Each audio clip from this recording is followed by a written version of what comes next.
Hello friends, good morning, नमस्कार, आदाब, सत श्री अकाल। यूके स्टडी सर्कल में आप सभी का हार्दिक स्वागत है। आज के इस वीडियो में हम डिस्कस करने वाले हैं राष्ट्रीय, अंतर्राष्ट्रीय और उत्तराखंड से रिलेटेड टॉप 10 करंट अफेयर्स के क्वेश्चंस और साथ ही उन क्वेश्चन से रिलेटेड इंपॉर्टेंट फैक्ट्स और इन्फॉर्मेशन। साथ ही हम चर्चा करेंगे कल पूछे गए क्वेश्चन पर और सबसे अंत में होगा क्वेश्चन ऑफ द डे यानी आज का सवाल। अगर आज के करंट अफेयर्स के क्वेश्चन से रिलेटेड पीडीएफ आपको देखना है तो इसके लिए आप हमारे टेलीग्राम चैनल को ज्वाइन कर सकते हैं, जिसका लिंक नीचे डिस्क्रिप्शन में दिया हुआ है, या फिर आप अपने टेलीग्राम ऐप पे यूके स्टडी सर्कल को सर्च करके भी इस चैनल को ज्वाइन कर सकते हैं। तो चलिए शुरू करते हैं आज के करंट अफेयर्स का वीडियो। आज का पहला क्वेश्चन है 2020 के राष्ट्रीय शिक्षक पुरस्कार की 47 शिक्षकों की सूची में उत्तराखंड से किन्हें शामिल किया गया है। इसके ऑप्शंस हैं ए सुधा पैनुली, बी केवलानंद कांडपाल, सी रमेश चंद्र या डी ए व बी दोनों। तो फ्रेंड्स, राष्ट्रीय शिक्षक पुरस्कारों की इस सूची में उत्तराखंड से सुधा पैनुली और केवलानंद कांडपाल को सम्मिलित किया गया है, यानी इस क्वेश्चन का आंसर है ऑप्शन डी ए व बी दोनों। सुधा पैनुली एकलव्य आदर्श आवासीय विद्यालय कालसी की उप प्रधानाचार्य हैं और केवलानंद कांडपाल राजकीय उच्चतर माध्यमिक विद्यालय कपकोट के प्रधानाध्यापक हैं। सुधा पैनुली देश में एकलव्य आदर्श आवासीय विद्यालयों में राष्ट्रीय शिक्षक पुरस्कार से सम्मानित होने वाली पहली महिला हैं और केवलानंद कांडपाल का बालिका शिक्षा में विशेष योगदान रहा है। इसके पहले इन्हें शैलेश मटियानी पुरस्कार से भी सम्मानित किया जा चुका है। फ्रेंड्स, बात करें राष्ट्रीय शिक्षक पुरस्कार की, तो शिक्षकों को यह पुरस्कार देने की योजना भारत में 1958-59 में शुरू की गई थी। भारत के राष्ट्रपति द्वारा हर साल 5 सितंबर को शिक्षकों को इस पुरस्कार से सम्मानित किया जाता है। आज का दूसरा क्वेश्चन है, हाल ही में कोरोना के कारण मोस्टामानू महोत्सव को स्थगित किया गया है। आपने बताना है कि यह किस जिले में आयोजित किया जाता है। इसके ऑप्शंस हैं ए चमोली, बी पिथौरागढ़, सी अल्मोड़ा या डी नैनीताल। और इस क्वेश्चन का सही आंसर है ऑप्शन बी पिथौरागढ़ जिले में। मोस्टामानू महोत्सव सूर घाटी का प्रसिद्ध महोत्सव है। मोस्टा देवता को वर्षा के देवता के रूप में पूजा जाता है। ऋषि पंचमी के दिन मोस्टा देवता और मां महाकाली के डोले उठाए जाते हैं और इस दिन निश्चित रूप से बारिश होती है। सोर घाटी और गोरंग क्षेत्र को जोड़ने वाले संधि स्थल पर यह मोस्टामानू मंदिर स्थित है। यहाँ प्रतिवर्ष भाद्रपद माह में मेला भी आयोजित किया जाता है। अगला क्वेश्चन है, नंदाष्टमी के दिन मां नंदा देवी को कौन सा फूल चढ़ाया जाता है। इसके ऑप्शंस हैं ए कमल, बी पलाश, सी आर्किड या फिर डी ब्रह्मकमल। और इस क्वेश्चन का सही आंसर है ऑप्शन डी ब्रह्मकमल। प्रतिवर्ष भाद्रपद की अष्टमी को नंदाष्टमी मनाई जाती है। इसके लिए हीरामणि ग्लेशियर के पास होकरा गांव क्षेत्र से ब्रह्मकमल लाकर नंदा देवी को चढ़ाए जाते हैं। ग्रामीणों के नंदा कुंड और बालचंद कुंड में स्नान करने की भी परंपरा है। अगला क्वेश्चन है, उत्तराखंड के किस स्कूल को स्टार अटल ऑफ इंडिया के लिए चयनित किया गया है। इसके ऑप्शंस हैं ए राजकीय इंटर कॉलेज पीपल कोटी, बी राजकीय आदर्श इंटर कॉलेज हवालबाग, सी राजकीय बालिका इंटर कॉलेज मुनस्यारी या डी इनमें से कोई नहीं। और इस क्वेश्चन का सही आंसर है ऑप्शन बी राजकीय आदर्श इंटर कॉलेज हवालबाग। राजकीय आदर्श इंटर कॉलेज हवालबाग अल्मोड़ा की अटल टिंकरिंग लैब को नीति आयोग द्वारा स्टार अटल ऑफ इंडिया के लिए चयनित किया गया है। नीति आयोग द्वारा वर्ष भर के प्रदर्शन, जिसमें अटल डैशबोर्ड, अटल मेंटर सेशन, अटल कम्युनिटी डे में प्रदर्शन के आधार पर इसका चयन किया जाता है। हवालबाग की इस अटल टिंकरिंग लैब को इससे पहले भी 2 बार नीति आयोग द्वारा अटल स्कूल ऑफ द मंथ चुना गया था। नेक्स्ट क्वेश्चन है, खबरों में रहा मुंगरू बुग्याल किस जिले में स्थित है। इसके ऑप्शंस हैं ए पिथौरागढ़, बी चमोली, सी बागेश्वर या डी उत्तरकाशी। और इस क्वेश्चन का सही आंसर है ऑप्शन सी बागेश्वर जिले में। मुंगरू बुग्याल अमेरिकन प्रजाति की मेरिनो भेड़ों के लिए प्रसिद्ध है। महान हिमालय में हिमरेखा से नीचे 3500 से 6000 मीटर की ऊंचाई पर पाए जाने वाले घास के मैदानों को बुग्याल कहा जाता है। बागेश्वर में कफनी बुग्याल और चमोली बागेश्वर की सीमा से लगा बगजी बुग्याल काफी फेमस बुग्याल हैं। नेक्स्ट क्वेश्चन है, हाल ही में भारत ने ASEAN India network of think tank के कौन से गोलमेज सम्मेलन में भाग लिया? इसके ऑप्शंस हैं ए 5वां, बी 6ठा, सी 7वां या डी 8वां। और इस क्वेश्चन का सही आंसर है ऑप्शन बी 6ठे सम्मेलन में। इस सम्मेलन में भारत की ओर से विदेश मंत्री एस जयशंकर द्वारा भाग लिया गया और बैठक में वैश्विक आपूर्ति श्रृंखला का विविधीकरण करने पर जोर दिया गया। बात करें आसियान की, तो आसियान का पूरा नाम है association of south east Asian nation. इसकी स्थापना 8 अगस्त 1967 को की गई थी और इसका मुख्यालय जकार्ता, इंडोनेशिया में है।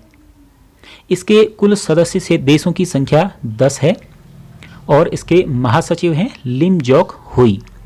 भारत इस संगठन का सदस्य नहीं है। नेक्स्ट क्वेश्चन है, खबरों में रहा तमोर पिंगला अभयारण्य किस राज्य में स्थित है? इसके ऑप्शंस हैं ए मध्य प्रदेश, बी छत्तीसगढ़, सी राजस्थान या डी आंध्र प्रदेश। और इस क्वेश्चन का सही आंसर है छत्तीसगढ़ राज्य में। छत्तीसगढ़ राज्य के सूरजपुर जिले में स्थित इस अभयारण्य में लगभग 1000 वर्ष पुराने किले के अवशेष मिले हैं। किले में वर्गाकार बावली और कुंड भी मिले हैं। तमोर अभयारण्य की जिस ऊंची पहाड़ी पर इस किले के अवशेष मिले हैं उसे बालम पहाड़ी के नाम से जाना जाता है। यहाँ पर हम याद करते हुए चलें कि छत्तीसगढ़ की राजधानी रायपुर है और यहाँ के राज्यपाल हैं अनुसुईया उइके और मुख्यमंत्री हैं भूपेश बघेल। नेक्स्ट क्वेश्चन है, हाल ही में निम्न में से किसने वित्तीय शिक्षा को बढ़ावा देने हेतु वित्तीय शिक्षा के लिए राष्ट्रीय रणनीति 2020 से 25 जारी की है? इसके ऑप्शंस हैं ए गृह मंत्रालय, बी नीति आयोग, सी आरबीआई या डी शिक्षा मंत्रालय। और इस क्वेश्चन का सही आंसर है ऑप्शन सी आरबीआई। यह वित्तीय शिक्षा पर दूसरी रणनीति है। पहली वित्तीय शिक्षा के लिए राष्ट्रीय रणनीति एनएसएफई 2013 में लॉन्च की गई थी। इसका उद्देश्य भारत को आर्थिक रूप से जागरूक और एक सशक्त राष्ट्र बनाना है। पहली एनएसएफई राष्ट्रीय वित्तीय शिक्षा केंद्र द्वारा जारी की गई थी। आरबीआई ने इस दूसरी राष्ट्रीय रणनीति में 5 कोर एक्शन अप्रोच को पेश किया है, जिसमें शामिल हैं कैपेसिटी, कंटेंट, कम्युनिकेशन, कम्युनिटी और कोलैबोरेशन। बात करें आरबीआई की, आरबीआई का पूरा नाम रिजर्व बैंक ऑफ इंडिया है। इसकी स्थापना की गई थी 1935 में। इसका मुख्यालय मुंबई में है और इसके वर्तमान गवर्नर हैं शशिकांत दास, जो कि इसके 25वें गवर्नर हैं।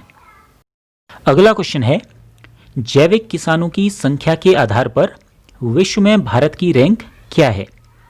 इसके ऑप्शंस हैं ए 7, बी 5, सी 1 या डी 2। और इस क्वेश्चन का सही आंसर है ऑप्शन सी 1, यानी भारत की विश्व में पहली रैंक है जैविक किसानों की संख्या के आधार पर।